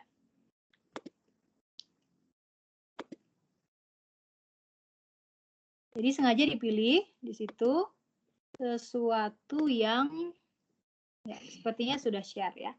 Sengaja dipilih urutan dan ukuran dari single stranded DNA tertentu di mana kalau nanti ditambahkan sebuah senyawa yang namanya hemin, masukkan hemin ini, maka nanti dia dapat membentuk suatu struktur sekunder dari single stranded DNA ini. Jadilah dia seperti yang ada di gambar kanan ini ya. Ini orang lain yang menemukan ya, sudah dipublish juga di Nature waktu itu tahun 2016. Diperlihatkan kalau dia DNA tunggal itu ternyata ditambahkan hemin ya, nanti dia bisa membentuk suatu struktur sekunder seperti ini. Dan yang lebih menariknya adalah struktur sekunder ini nanti dia ternyata memiliki aktivitas katalitik. Makanya dia kemudian diberi nama DNA ZIM ya.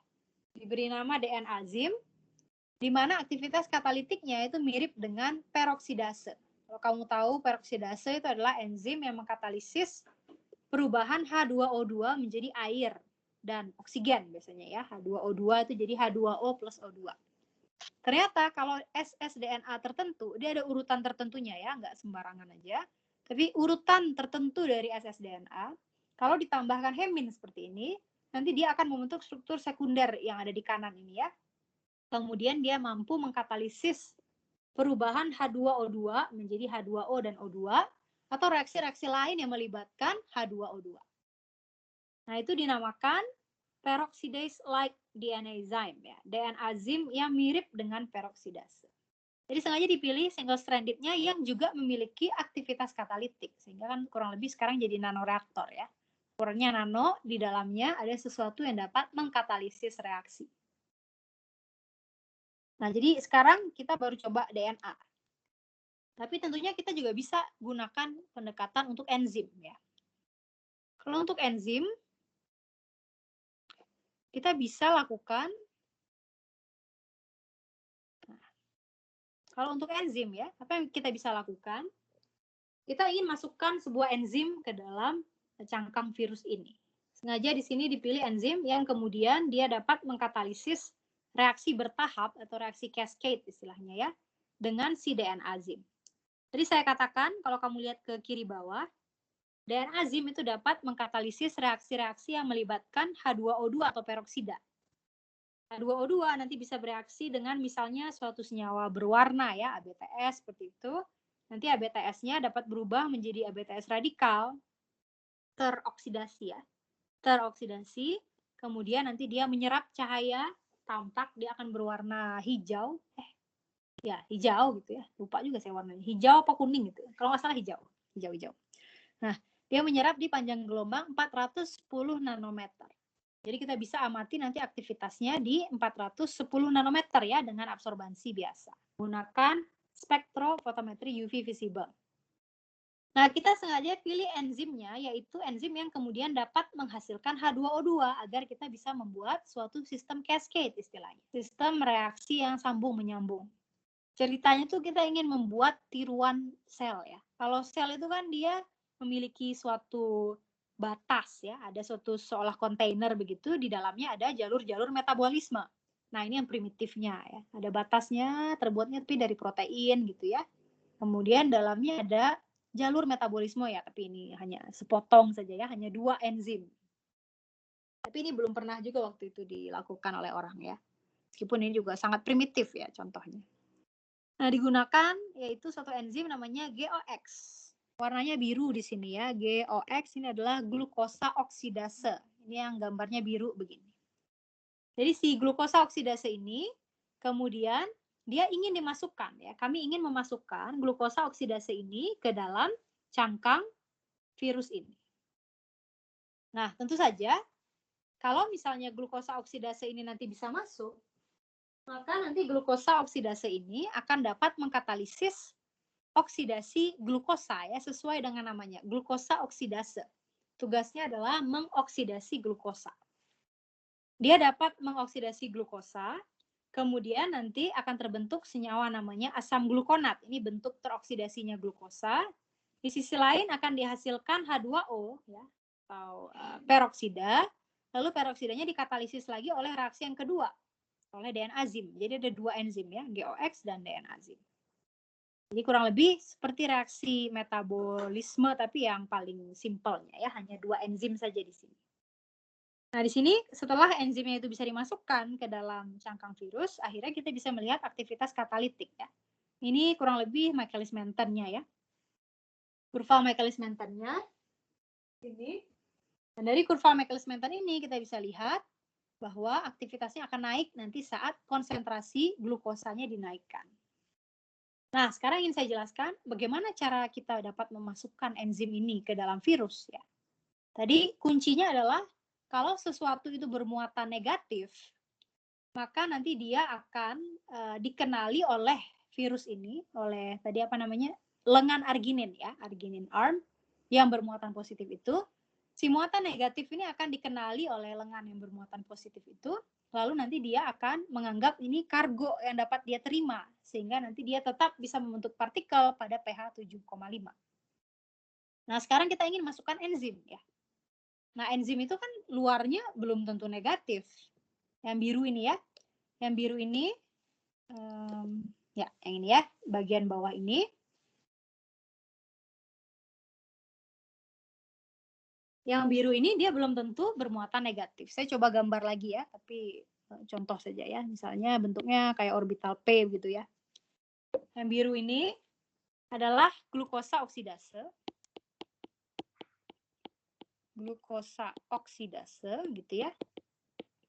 Nah, kita butuh dia agar bermuatan negatif. Kalau secara natural, ya oke lah, mungkin dia punya karboksilat. Karboksilat itu kan muatannya negatif ya. Tapi kan karboksilatnya bisa ada di atas misalnya ya, di bawah kan belum tentu ada, pinggir belum tentu ada. Belum tentu nanti dia akan tercover atau terlingkupi oleh muatan-muatan negatif sehingga akan cukup untuk memancing enkapsulasi oleh virus. Ya.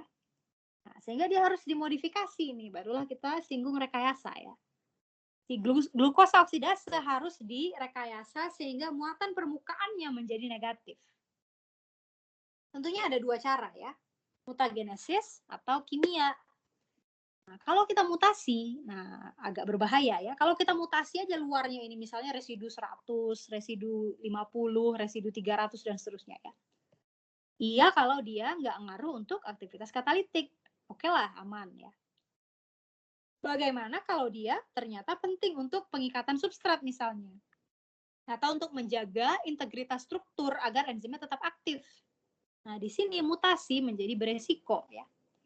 Karena di sini kita tidak ingin lakukan evolusi terarah begitu ya, untuk dapat enzim lain gitu, bukan gitu ya. Tujuannya mempertahankan glukosa oksidase dengan aktivitasnya saja, tidak perlu ditingkatkan, tidak perlu diperbarui atau gimana gitu ya. Aktivitas dasarnya saja yang kita inginkan, tapi dia masuk nih ke dalam virus ini.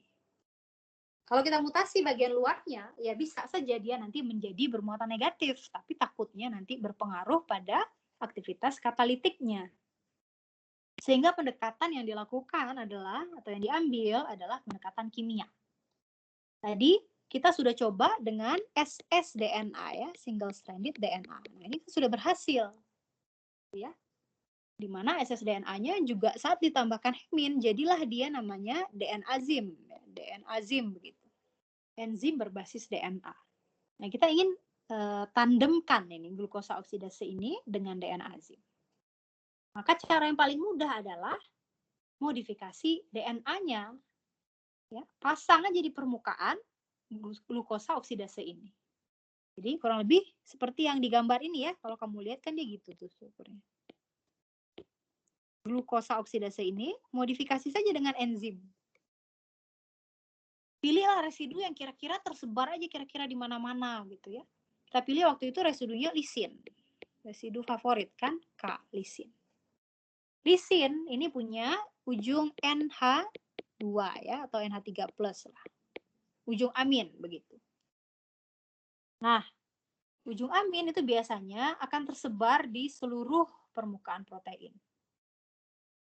Kalau misalnya kita punya amin, maka kita ingat kita dapat gunakan linker-linker yang kemudian dapat bereaksi dengan amin. Contohnya namanya linker sulfosuksinimida yang saya lingkari ini ya. Nah, bagian sini. Saya kotakin ya, bukan saya lingkarin. Yang saya kotakin ini nanti dia dapat bereaksi secara kovalen. Bereaksi kemudian membentuk ikatan kovalen gitu ya. Sehingga dia dapat menjadi gabungan. Linker ini nanti dapat terikat secara kovalen dengan lisin yang ada di permukaan protein. Nah, jadi tahap satunya sudah selesai ya. Kita sambungkan protein dengan linker. Jadi nanti bagian lisin-lisin yang ada di luar sini, lisin tersebut nanti akan berinteraksi dengan linker. Gitu ya. Nah, kemudian sekarang tinggal pasangkan DNA-nya. Kita gunakan linker ini ya, sulfo SMCC namanya. Bagian sini adalah sulfosuksinimida yang nanti akan berinteraksi dengan atau bereaksi ya, bereaksi dengan amin pada lisin. Nah, bagian yang kanannya ini sengaja dipilih namanya malemida ya. Malemido di sini ya. Malemida, malemite. Nah, malemida ini nanti akan dapat bereaksi dengan tiol SH. SH ini kemudian dipasangkan di ujung dari single stranded DNA. Itu ya. Jadi kita punya single stranded DNA dengan urutan tertentu yang kalau dia dimasukkan hemin, nanti dia akan membentuk namanya DNA zim. Di mana ujung dari DNA ini sengaja kita pesan agar mengandung gugus tiol. Lalu ke dalam sistem ini kita tambahkan linker ini tadi ya. Di mana linker ini, ya kamu mungkin sudah bisa kenali ya, ini namanya linker heterobifungsi. Nah, linker heterobifungsi ini dia memiliki sisi kiri dan sisi kanan seperti itu, di mana sisi kirinya nanti akan bereaksi dengan lisin, yaitu tepatnya gugus aminnya. Sedangkan sisi kanannya ini mengandung gugus malemida yang akan bereaksi dengan tiol, di mana tiol ini nanti akan ada di kepalanya DNA. Dengan demikian, nanti akan terbentuk suatu sistem ya, di mana protein terhubung dengan linker, linker terhubung dengan DNA. Sehingga secara garis besar, overall, protein sekarang sudah termodifikasi dengan DNA. Protein sekarang sudah pasti punya banyak muatan negatif. Bayangkan ini DNA ini kan negatif semua ya. Sepanjang rantai itu muatan negatifnya sangat banyak. Karena dia kan fosfat ya. Ada ikatan fosfodiester, nah fosfatnya negatif. Muatan negatif yang banyak ini nanti akan cukup untuk menginduksi enkapsulasi, sehingga nanti virus merasa ini kargo yang cocok untuk dia muat. Nah, masuklah nanti enzim glukosa oksidase ini ke dalam virus tersebut.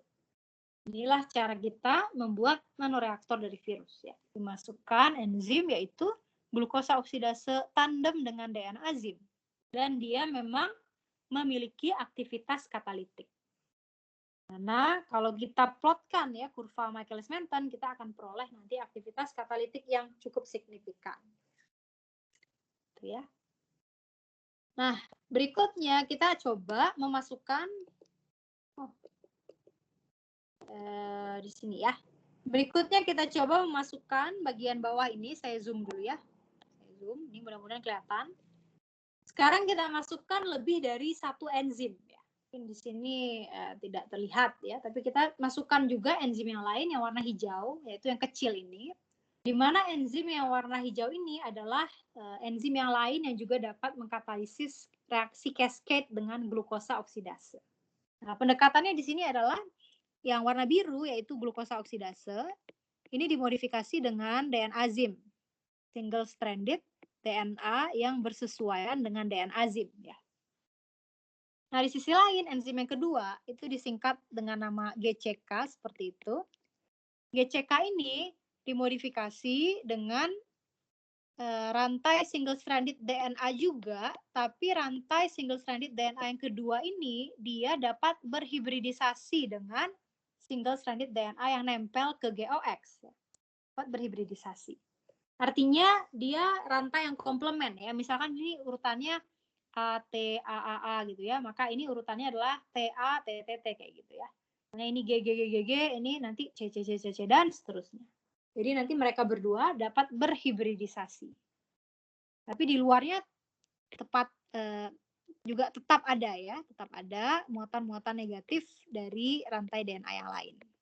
Tapi salah satu rantai DNA ini digunakan untuk menempelkan enzim yang satu dengan enzim yang lain. Bagaimana tadi cara kita menempelkan DNA dengan protein? Tadi sudah saya jelaskan ya. Tapi agar kedua protein ini nanti secara dimensi mereka juga dekat dengan satu sama lain ya. Jadi kita pasangkan di sini suatu rantai DNA, kemudian rantai DNA ini nanti dia dapat saling berhibridisasi sehingga nempel begitu. Sekarang kita punya kompleks dua enzim yang terhubung melalui DNA dan DNA yang berhibridisasi. Nah, kemudian kedua enzim ini nanti bisa dimasukkan juga ke dalam virus ini. Ya, tentunya akan bergantung sekali dengan ukuran ya. Tentu saja dia tidak bisa memuat sesuatu yang lebih besar daripada dia ya kan. Kalau terlalu gendut ya dia nggak bisa juga si virusnya nanti memasukkan itu. Makanya di sini batasannya adalah dimensi ya. Kita waktu itu ingin juga coba masukkan 3 enzim. Kan 2 sudah oke. Duanya, satunya protein, satunya DNA oke. Dua-duanya protein terhubung melalui DNA yang berhibridisasi oke juga. Waktu itu kita ingin coba 3 ya. Tapi kalau 3 ternyata dia tidak terbentuk partikelnya ya. Partikel virus yang mengandung enzim itu tidak akan terbentuk. Karena kemungkinan terlalu besar, kompleksnya itu terlalu besar. Sedangkan si virusnya kan ukurannya hanya 20-an ya, 20 nano. Kompleksnya mungkin lebih besar dari itu. Jadi dia tidak muat untuk dienkapsulasi. Ya. Nah, di sini ada beberapa teknik yang kita gunakan untuk melakukan karakterisasi begitu. Yang kiri ini namanya FPLC. Yang tengah ini namanya TEM. Yang kanan ini namanya DLS ya. Saya jelaskan sedikit, mungkin sering juga digunakan untuk karakterisasi virus ya. FPLC itu adalah sebenarnya suatu teknik pemurnian sebetulnya, yaitu liquid chromatography ya. FP itu kependekan dari fast performance, jadi cepat. Cepatnya relatif ya. Cepat dibandingkan kalau ditungguin aja ya. Kalau ini pakai pompa sistemnya. Kalau kamu pernah memahami atau mempelajari sistem liquid chromatography, maka kamu harusnya tahu bahwa ini adalah suatu teknik pemisahan. Ini adalah teknik pemisahan yang umum untuk protein begitu, di mana nanti kita dapat memisahkan protein berdasarkan sifat-sifatnya, apakah muatan gitu ya, atau ukuran, atau kalau ada label tertentu seperti histidin, itu kita bisa pisahkan. Nah, di sini kita pisahkan berdasarkan ukuran ya. Jadi dengan liquid chromatography menggunakan kolom tertentu, namanya kolom gel filtrasi. Mereknya adalah Cephorose, atau Superrose ya. Superrose kalau nggak salah. Superrose. Rose-nya tuh dari agarose ya. Supernya ya mungkin biar super ya. Nama dagang lah, Superrose. Dengan kolom Superrose itu nanti kita bisa pisahkan partikel dari virus yang besar. Partikel virus ini kan relatif besar ya, ukurannya 20 nano. Akan terpisah dengan enzim yang ukurannya ya relatif mungkin hanya 4 nano atau bahkan lebih kecil. Jadi di sini digunakan namanya gel filtrasi ya. Gel filtrasi tulisannya. Itu adalah suatu kolom kromatografi yang dapat memisahkan protein-protein dengan perbedaan ukuran yang signifikan. Di sini kita bisa pisahkan partikel virusnya dengan protein-protein yang tidak terenkapsulasi. Nah, di sini warna garis ya, garis warna biru dan garis warna merah itu sebetulnya serapan ya. Serapan yang biru ini pada panjang gelombang 280 nanometer, yang merah ini pada panjang gelombang 260 nanometer. Kalau yang 280 itu biasanya serapan maksimum protein ya. Kalau 260 itu biasanya serapan maksimum nucleic acid atau asam nukleat. Bisa RNA, bisa DNA ya. Makanya kamu lihat, kalau kamu lihat ini sekitar daerah 12 ya, ini tuh harusnya sekitar daerah 12 puncaknya, satuannya mililiter ya. 12 mililiter adalah volume yang dibutuhkan untuk melewatkan berapa banyak cairan ya, cairan sebagai fasa gerak agar dia nanti dapat istilahnya keluar dari kolom. Jadi ini kromatografi kolom ya, pakai kolom yang tadi saya sebutkan namanya Superrose itu tadi, berbasis agarose dan dia dapat memisahkan dengan basis perbedaan ukuran. Nah, kemudian dari situ nanti akan dihasilkan untuk dikeluarkan dari kolom itu ya, sekitar 12 ml keluarlah nanti partikel mirip virus kita, VLP kita. Di sini puncak yang utama adalah puncak 260 karena dia mengandung DNA ya. Single stranded DNA itu adalah nucleic acid. Dan biasanya asam nukleat itu menyerap dengan sangat signifikan. Sehingga puncak merah biasanya cukup tinggi, lebih tinggi daripada serapan protein, yaitu puncak yang biru. Sedangkan protein-protein yang tidak termodifikasi, ya, tentunya kan secara teori harusnya termodifikasi ya. Kita punya protein, tambahkan linker, tambahkan DNA, harusnya nanti DNA-nya nempel di protein. Tapi yang namanya reaksi kimia, kalau kamu sudah pernah menjalankan reaksi kimia, tentunya kamu tahu reaksi itu tidak 100% kan yield-nya. Jadi nanti tidak seluruh protein yang akan termodifikasi dengan rantai DNA. Tapi ada juga protein yang tidak termodifikasi. Kalau proteinnya tidak termodifikasi atau warnanya biru saja seperti ini, nanti dia tidak punya muatan negatif di permukaannya untuk memicu enkapsulasi.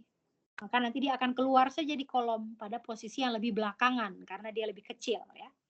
Kalau gel filtrasi seperti ini biasanya yang besar keluar duluan, yang kecil itu terperangkap di kolom sehingga dia keluar belakangan ya. Nah, sehingga kita bisa pisahkan ini mana enzim yang sudah masuk ke dalam virus, mana enzim yang di luar saja karena dia memang tidak termodifikasi.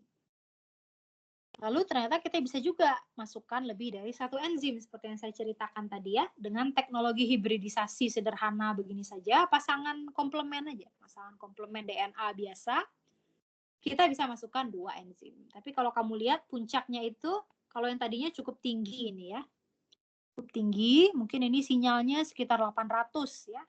Tapi kalau kita punya 2 itu sinyalnya tinggal misalnya sekitar 200 seperti ini. Jadi cukup sulit juga ternyata untuk mengenkapsulasi lebih dari satu enzim ya. Mungkin aspek dimensinya ya, mungkin jadi terlalu crowded. Interaksinya kan tidak hanya tarik-menarik, tapi mungkin ada juga aspek yang tolak-menolak gitu ya. Sehingga nanti akan lebih sedikit jumlah partikelnya. Jadi itu FPLC ya. Fast Performance Liquid Chromatography. Suatu metode pemurnian untuk memisahkan protein dalam hal ini, untuk contoh ini spesifik, berdasarkan ukuran. Di mana yang besar akan keluar duluan dari kolom, yang kecil akan keluar belakangan. Teknologinya adalah teknologi pemisahan kolom. Makanya namanya fast ya. Karena di sini di FPLC itu kolomnya itu ada pompanya. Nah, dia dipompa jadi dia cepat. Kalau kolom nggak pakai pompa, ya kamu main saja ke kimia organik ya. Atau di biokim juga ada ya kolom tidak berpompa. Tapi biasanya kecil-kecil. Nanti kolomnya disusun dulu. Kalau nggak dipompa gimana? Ya digunakanlah namanya gaya gravitasi ya, ditunggu dia netes gitu ya, setetes demi setetes. Nah itu kan relatif lebih lambat ya, makanya ini namanya fast performance. Meskipun fastnya itu juga skalanya ya mungkin 30 sampai 1 jam ya biasanya kalau saya lakukan ini. Per pengukuran ini sekitar 30 sampai 1 jam, tergantung ukuran kolomnya. Tapi itu sudah fast ya, dibandingkan dengan angkring aja nunggu gravitasi menarik cairannya ya, kapan keluar protein saya, itu kan jadi lebih lambat. Meskipun untuk teknologi yang lain kolom ini masih digunakan juga ya, kolom gravitasi masih sering juga digunakan, terutama kalau kolomnya ukurannya kecil. Kalau kolomnya cuma berapa senti ya, misalnya 5 senti ya, kamu kan tidak lama ya menunggu gravitasi juga, mungkin sekitar sejam juga sudah selesai. Tapi kalau kolom yang saya gunakan ini itu ukurannya volumenya 24 ml ya. Kalau disentikan mungkin ada 60 cm mungkin ada. Ya, kalau ditunggu gravitasi bisa-bisa besok selesainya ya. Makanya kita gunakan di sini FPLC. Tapi kalau kolom kecil itu di biokimia juga sering digunakan dengan gravitasi. Itu ya. Jadi ini teknologi analisis protein juga namanya FPLC. Sebenarnya dia teknologi pemurnian, tapi karena dia sekaligus tandem dengan yang namanya UV-Vis ya, UV visible spectrophotometer, artinya dia juga bisa menunjukkan data penyerapan. Tinggal kita pilih mau absorban di lambda berapa. Di sini dipilih lambda 280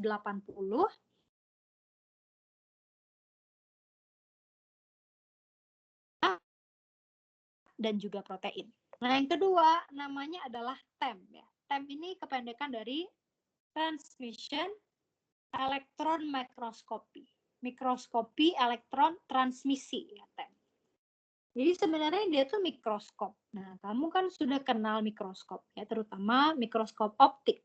Mungkin sudah lihat waktu apakah sekolah SMA gitu ya, ataupun setelah kuliah, terutama yang biologi mungkin sangat akrab ya dengan mikroskop.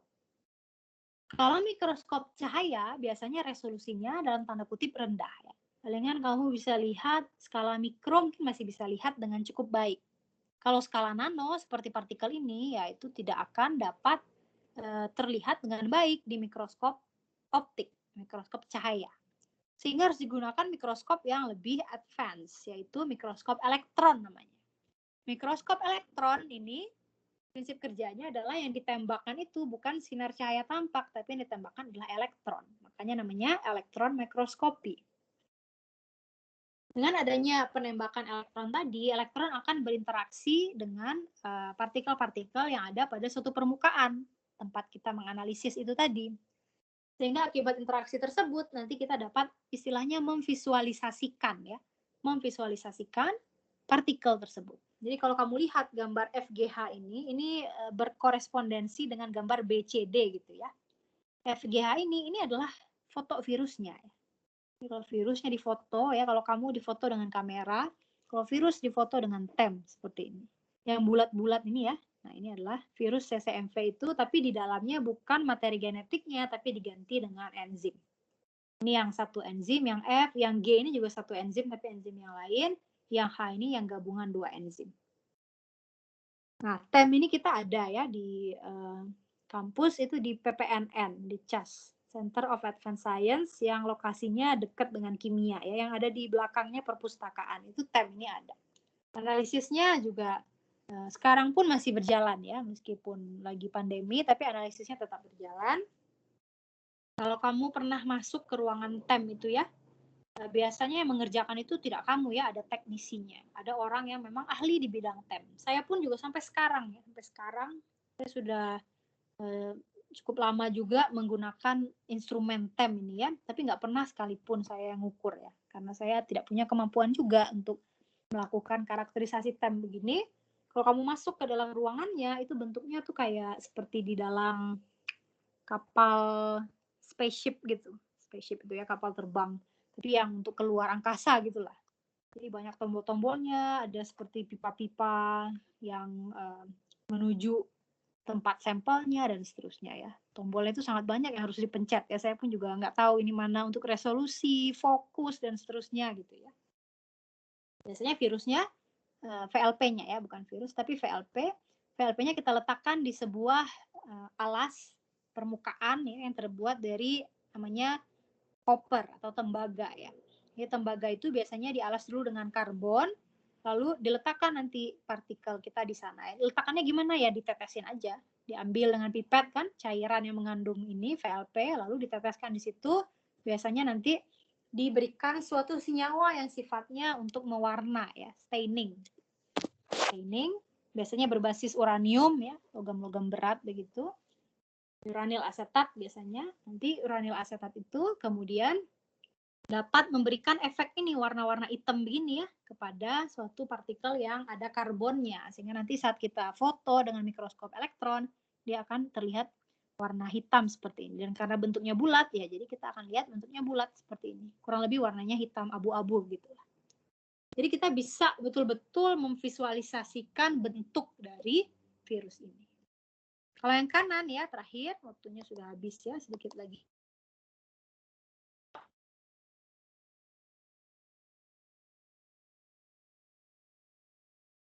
Ya, scatter itu kan pembelokan cahaya yang dinamis, dynamic light scattering. Ini tugasnya untuk mengukur partikel ya, atau mungkin kamu pernah dengar istilahnya PSA, particle size analyzer ya. PSA itu sama saja. Kalau particle size analyzer itu tugasnya sama dengan DLS untuk mengukur kira-kira berapa ukuran dari partikel yang kamu punya, apakah protein, apakah DNA, ataukah partikel non-biologis juga bisa diukur. Ini kita lihat distribusinya, oh rata-rata betul ya, tengah-tengah sini kurang lebih 20-an. Ini juga 20-an, itu juga 20-an. Di ukuran partikel kita sekitar 20 nanometer. Di TB ini juga ada, di farmasi ada, di CAS juga ada. Jadi kita bisa ukur ya partikel protein kita, lihat foto dengan TEM, dan kita juga bisa tentukan ukuran distributifnya seperti ini, yaitu ya kurang lebih sekitar 20 nanometer. Ya. Mungkin saya stop dulu sampai di sini karena waktunya sudah habis. Seperti biasa, silakan kalau ada yang mau ditanyakan terlebih dulu. Ibu boleh bertanya? Iya, silakan. Tadi kan waktu dijelaskan mengenai satu subunit dari capsidnya itu, apakah capsidnya itu self assembly ya atau enggak? Iya, betul. Jadi untuk kasus ini sebetulnya hanya ada satu jenis saja, meskipun di sini warnanya beda-beda ya. Tapi ini sebetulnya dimer yang sama dan monomernya juga sama sebetulnya. Jadi dia cuma satu jenis, dia terekspresi dari satu gen. Tapi dengan residu-residu tertentu yang ada di permukaannya, nanti dia dapat melakukan self assembly sehingga terbentuklah suatu bola ya, yaitu 180 mer dengan ukuran 28 nano atau 60 mer dengan ukuran sekitar 20 nano. Boleh bertanya lagi, Bu? Ya, silakan. Waktu pertama yang setelah ini kan waktu pembuatan nanoreaktor dia pertama kali ditambahkan sama arginin. Nah, arginin sebagai ya, sebetulnya argininnya tuh sudah ada secara natural ya. Jadi di bagian dalam, bagian sini ya, kalau boleh saya gambar mungkin daerah merah-merah ini, itu sudah ada secara natural arginin yang siap untuk berinteraksi dengan muatan negatif dari kargo. Ini semacam mekanisme natural dari virus ini ya, untuk kemudian dia dapat mempertahankan strukturnya dan juga dapat mempertahankan ada kargo di dalamnya. Terima kasih, Bu. Oke. Dalamnya ada arginin ya. Oh, mungkin kamu tadi berpikir, oh argininnya diperkenalkan secara mutasi gitu ya. Ya, sebetulnya bisa juga, tapi dalam hal ini dia sudah ada secara natural ya. Karena virus ini kan dalamnya tadi adalah RNA. Biar nanti dia ketemu RNA, di mana RNA ini kan muatannya negatif, arginin ini positif, dan dia juga lengan ya. Jadi panjang juga. Yaitu beberapa arginin. Kalau nggak salah 7 arginin. Jadi kayak his-tag gitu lah. Tapi di sini arginin tag. Jadi ada plus ya sampai beberapa buah. Nanti ketemu RNA virus. Jadi negatif. Jadi sebenarnya ini mekanisme natural si virus itu sendiri ya. Untuk dapat memasukkan materi genetiknya. Lalu jadilah dia partikel utuh gitu ya. Ntar buka tutup, masukin lagi RNA-nya ke dalam tubuhnya atau selnya tanaman.